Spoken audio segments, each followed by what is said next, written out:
Ayyaa akkam jirtu kabajamtoonni daawwattoota Boruu Miidiyaa alaamanni isaanii hundumtuu nagaadha. Maatiin akkamisin hayyee nagaa keenyatti aanuudhaan alamoo mata duree tokko isinii qabannee dhufneerraa. Innis jechamoota afaan Oromooti. Afaan Oromoo keessatti jechamoota garaagaraa sabni afaan Oromoo durirraa kaasee agarraatti itti fayyadamaa jiru meeqaan keenyatu beeka laata?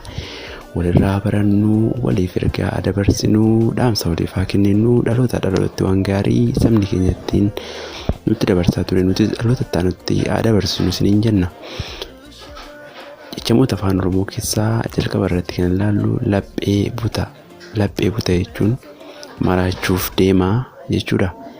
Inni itti aanee jiru afaan hudduu biraa.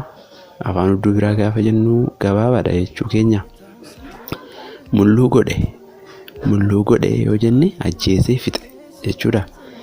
Gurratu cabe, maqaatu bade, odaa jala jira, seeraan bulaa, hin qabamu, qoosaatti hin argamu, ilkaan kaarruu jechuun immoo icciitiin eegu, miila dabsate jechuun karaa geeddarate yookiin karaa jijjiire jechuudha.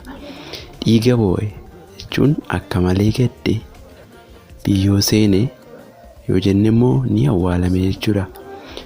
Qullaa dhaabe yoo jenne immoo ni qaanesse. Qalbii nama ataa gaafa jennu nama gojomaasisa. Rafeen buluu jechuun yaada baay'isa. Jala deema jechuun jala fiiga. Misirroo fakkaate jechuun baay'ee irraa bareede. Morma ga'e jechuun immoo ni quufe. Gurra guddaa qaba yoo inni immoo beekamaadha. Re'eedha yoo jenne immoo ni jarjara. Egaa kanaaf kan kana fakkaatanitti sabni Oromoo guddaan baay'ee itti gargaaramaa ture. Jechamoota afaan Oromoo kutaa tokkoffaa xumurree jirra. Kutaa lammaffaa yeroo dhufu kan itti fuunu ta'a.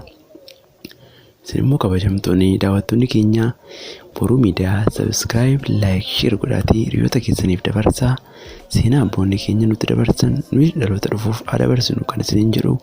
Qopheessaan qophii kanaa Lammiidha.